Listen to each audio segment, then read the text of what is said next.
Okay, so tonight I'm going to be making my version of fathead pizza dough. So in fathead pizza dough, the reason I say it's my version because I don't use all of the exact same ingredients that you see in fathead pizza. I use Parmesan cheese to reduce the amount of almond flour that I have to use. And I also add seasonings to my crust. So ingredients are almond flour, and I use Bob's Red Milk superfine, love that. Parmesan cheese in the jar. This is just the generic Walmart brand. I'm going to use that. 1 egg, 1 ounce of cream cheese, which I'm going to put into my large bowl right here. I'm going to move this over to the side. And then mozzarella cheese. So what I need to do to start is I need to go ahead. I got my 1 ounce of cream cheese. You can measure that because cream cheese comes in 8-ounce bars, and you just cut 1 ounce off. I'm going to tare my bowl down to 0 on my scale. I've got it going by ounces, and I know that I need 1 cup to 1.5 cups of mozzarella. So 1 cup would be 8 ounces by measure, not by volume. Okay, we're almost there. All right, we're there. So I've got my mozzarella cheese. So this is a 16-ounce bag, so it's basically half of this bag. What I'm going to do now is I'm going to go pop this in the microwave for 90 seconds. And I want that to cook the mozzarella. I want it to start melting the mozzarella, and I want it to start cooking the cream cheese, because the cream cheese, I have a hard time getting it to room temperature, like I think I've said before. My house temperature is 68 or below, so things don't really come to room temperature. Room temperature is considered 72 degrees, I believe. So I'm going to get my other ingredients ready. I am going to use my handy dandy Cuisinart. Typically I do this by hand, but someone told me to try this on the Cuisinart. It makes it a little fluffier. So today I'm giving that a try. Alright, so let's check our cheese is melting. I'm going to need a spatula. I've got my baking pan already prepared, lined with parchment paper. I'm going to use a small pan. I'm going to show you this recipe in a couple of steps, because first we're going to make the dough. We're going to shape our pizza crust. We're going to poke it holes, which is called docking. That stops it from bubbling up. Then we're going to bake it at 375 until it starts to turn golden brown. But before it even starts turning golden brown, I'm going to look at it again, because I guarantee you there's going to be some bubbles. And I'm going to dock them down with a fork. And then I'm going to let it bake till golden brown. I don't want it darker than gold, because I'm going to turn it into a pizza, which means I'm going to cover it with toppings and then bake it again. So if we let it go too much past gold, it's going to burn on the edges. This pizza crust I use for a lot of things. I use it for cinnamon rolls that are keto. I use it for ham and cheese roll-ups, stromboli, calzone. I make Hot Pockets with it. So here's the mozzarella cheese and the cream cheese. You can see the mozzarella is pretty well melted. The cream cheese is nice and soft with it. So I'm going to go ahead and put that in my mixer. Put that in the sink. I'm going to go ahead and I'm going to add, and I'm so used to doing this. It turns out to like 1/4 cup, maybe a little more, of parm. And I'm going to say 1 cup of almond flour. Okay. And again, I've been doing this for a long time, so I don't really measure. I do it by what it looks like. I'm going to add some Italian seasoning, which has oregano in it. I don't use a lot of this because I'm allergic to oregano, but I do like to have it in my pizza crust. So a sprinkle of that. I'm not going to add any salt because I think that between the cheese and the mozzarella and the Parmesan, it has enough salt. But I am adding a little garlic on top of the Italian seasoning. I'm going to put in my 1 egg. All right. I'm going to put my lid on. And excuse the noise, because it is going to make a lot of noise. pulse. And keep checking it. To look like just about any other dough. It's still a little too wet, so I'm going to add more cheese as opposed to almond flour.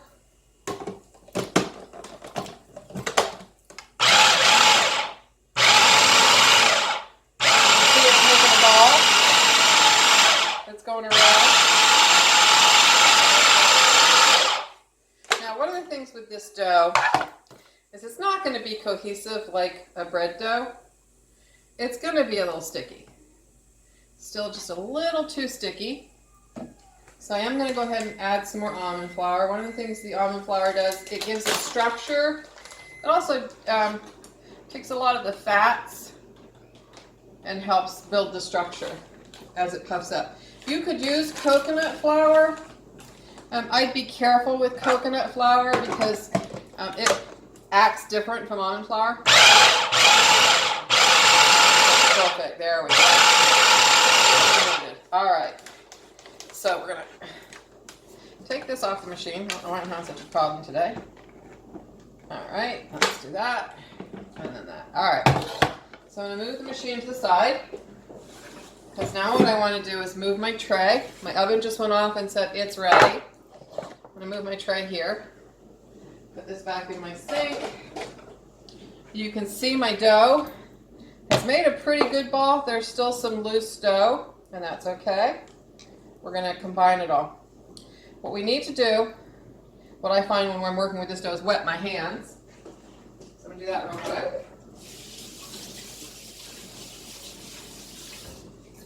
When I'm working with this dough, I like to keep my hands as wet as possible. It prevents the dough from sticking too much. There we go. There's our dough. I get all the sticky stuff out of the bottom. I'm going to go wet my hands again. Put this in the sink.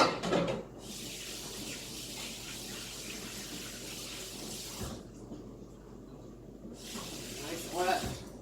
You could keep a bowl of a bowl of water next to your pan if you wanted to. And now I'm just going to push this out to shape my pizza. You can have it as thick crusted as you want. I don't like it too thick. I'm going to push it out to a very thin crust. You can roll it with another sheet of parchment paper on top of it and use a rolling pin to shape it. Remember, I'm just trying to make a pizza, so I can make it any shape I want.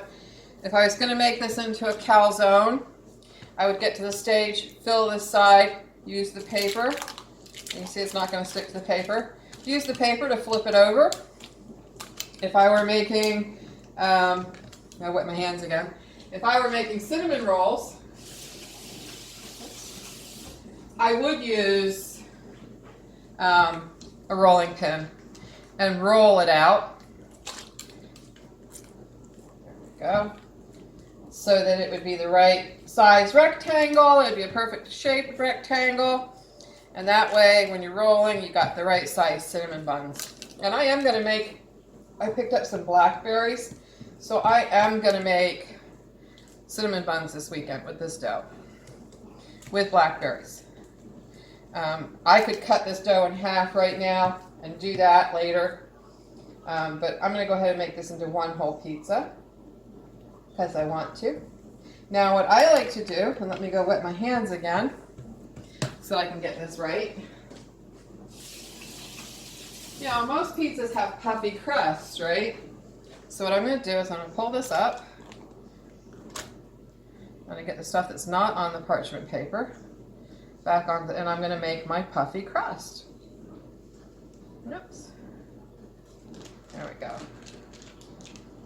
So every pizza has a little crust, right? So I'm going to make my little, and this little wall will help hold in all your other ingredients, your sauce, your cheese. It's going to be just like a crust on a regular pizza. Okay. Let me move this over here. Except it's going to be seasoned.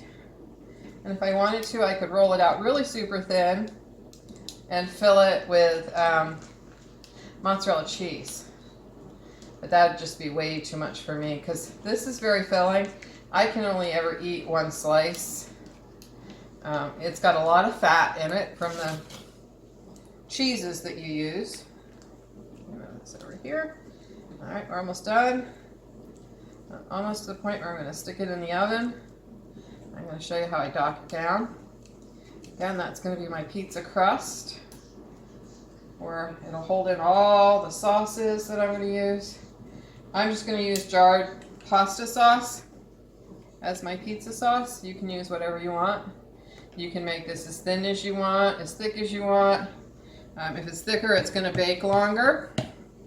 And we got to dock it down now. Let me wash my hands real quick. The oven is ready for me. So now I'm just going to take a fork and I'm going to poke holes all the way down.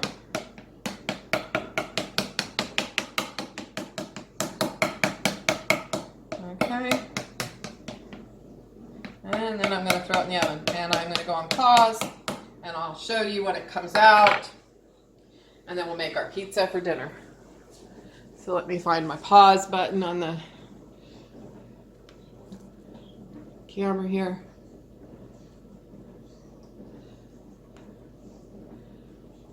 Oh, sorry, I'm adjusting my camera. The pizza out, or the crust out of the oven. Good hot oven. Alexa, cancel 10-minute timer. So I'm going to show it to you. Hot out of the oven, do not touch the pan with your hands. So you can see it's a golden brown, it's not dark brown. The crust will get darker. So for my pizza tonight, I'm just doing pepperoni. And I've got my pepperoni pulled out. I've got no sugar added Prego. I like this better than jarred pizza sauce. It just, to me, gives a better flavor. Carb-wise, it comes up to 6 total in a half a cup. I don't think we use half a cup in this recipe. I will measure it to make sure. Let's see. I'm going to go with, I'm going to say we're going to use 1/3 of a cup. Because you don't, I mean, even when you go to the pizza place, I don't know. I don't like too saucy of a pizza. I'm actually one of those people that likes to dip my crust in the sauce. I don't necessarily like the sauce on my pizza. That's why this local place by me makes these things called Fat Boys, which I'm experimenting with this dough to replace so I can make them myself. And I think I can do it. So I've got 1/3 of a cup of sauce. I'm going to dump it in the middle. I'm going to use a spoon to push it out to the sides. Alexa, off. She doesn't listen to me. I swear I speak a foreign language. Alexa, off. There we go. And that's about as much sauce as you need. All right? And again, you do you. If you like more sauce, you use more sauce. But I'm using 1/3 of a cup, so I'm not even getting the 6 grams of carbs. I know we put a lot of cheese in the crust, but we're going to put cheese on top. And again, you can use whatever cheeses you like. I'm going to use mozzarella. And this is just the cheapo Walmart brand of mozzarella. I'm going to push it out the sides. I'm probably using another 1/4 cup, maybe. All right. Again, you do you. If you like it really cheesy, that's on you. And then I'm going to use some more of the canned Parmesan cheese. I'm just going to sprinkle that. Not doing a ton. If you wanted to do fresh herbs, you could do fresh herbs.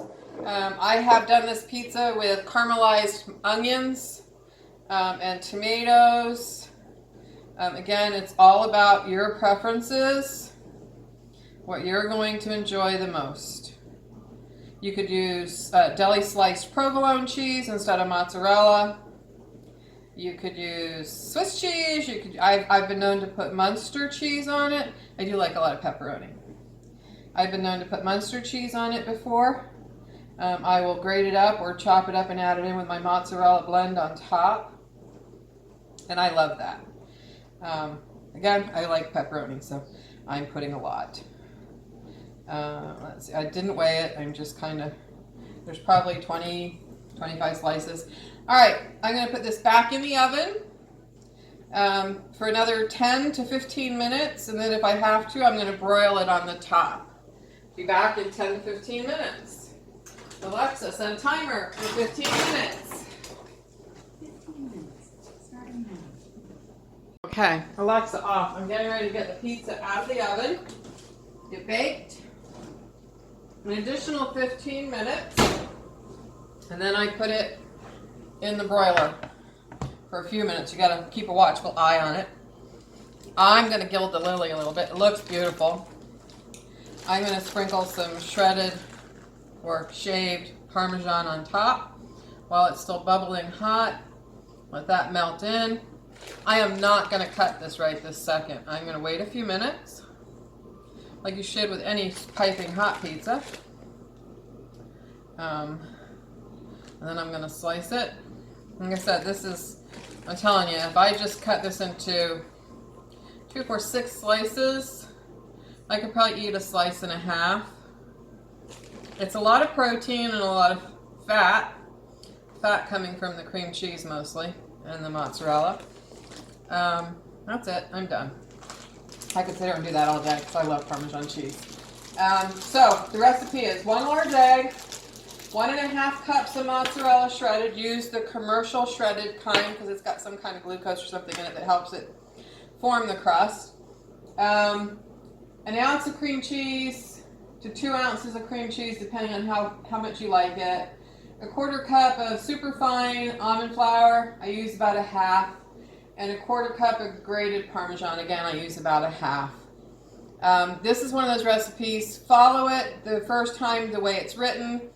And then as you find things that you like or dislike, modify it. As long as you've got the almond flour and the Parmesan cheese in it, you're really not going to mess up the crust. You're not going to put too much mozzarella in it. You're not going to put too much cream cheese. You're going to get more crust, so you'll probably make a thinner pizza, or you're making a big pizza to start with. So I'm going to sit for a minute. I got my plate ready.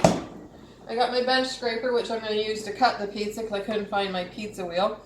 If you were making a margarita style and you had tomatoes on it, right now is where you would put your fresh basil on top so that it would steam. I'm thinking I'm going to get 6 slices. I'm going to go straight across. You can see it cuts like pizza. You're going to be able to hold it like pizza. I kind of compare it, especially when you make it really thin, I compare it to Lido's pizza crust. Really, you can't taste the almond flour. You get a pizza that you can eat with your fingers. It reheats well. It eats good cold. I can't say enough about this crust because I use it on so many things. But as I said, I could hold the pizza with my hand. Nice piping hot pizza.